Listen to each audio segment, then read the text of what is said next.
Nearly 3,500 heart transplants are performed each year. Unfortunately, people in developing countries are often unable to access this surgery. Thousands of people remain on waiting lists, and many are never able to find a suitable donor.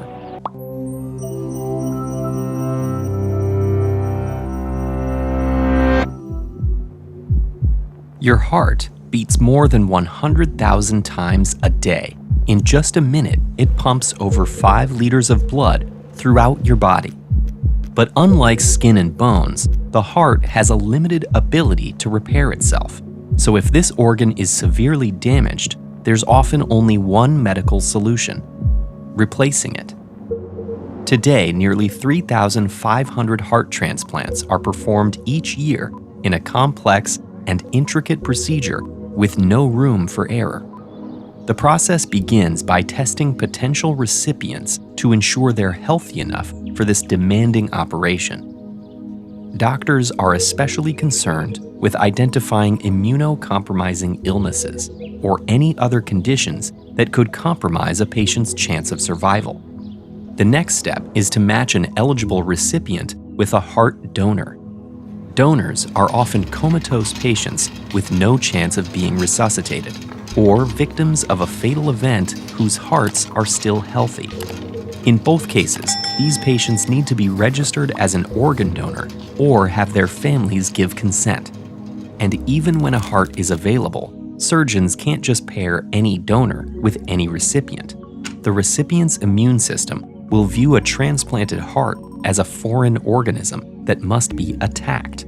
So doctors need to match recipients with donors that share their blood type and have similar antigens.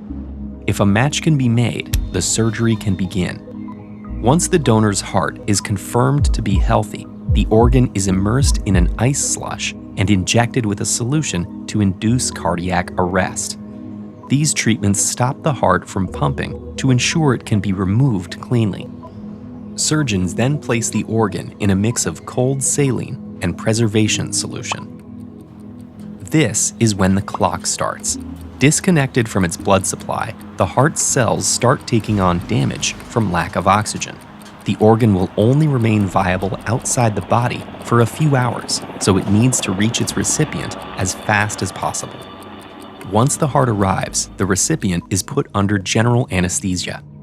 The surgeon makes an incision down the length of the chest, cutting through the breastbone to separate the rib cage and expose the heart. To keep blood flowing while they remove the damaged organ, surgeons use a cardiopulmonary bypass machine. This takes over the heart's job, generating enough force to push blood through the patient's circulatory system. After the old heart is removed, the surgeon begins sewing the donor heart into place.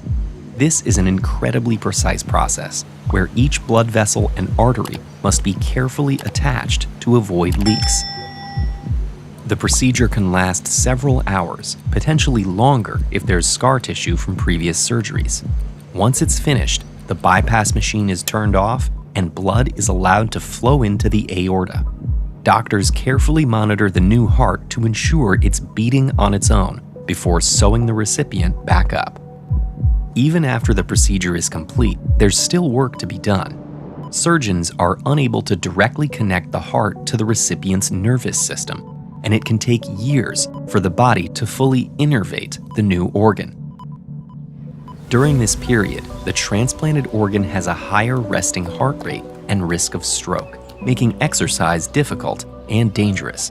And since it's incredibly rare to find a perfect match between donor and recipient, the immune system will also have some response to the new heart.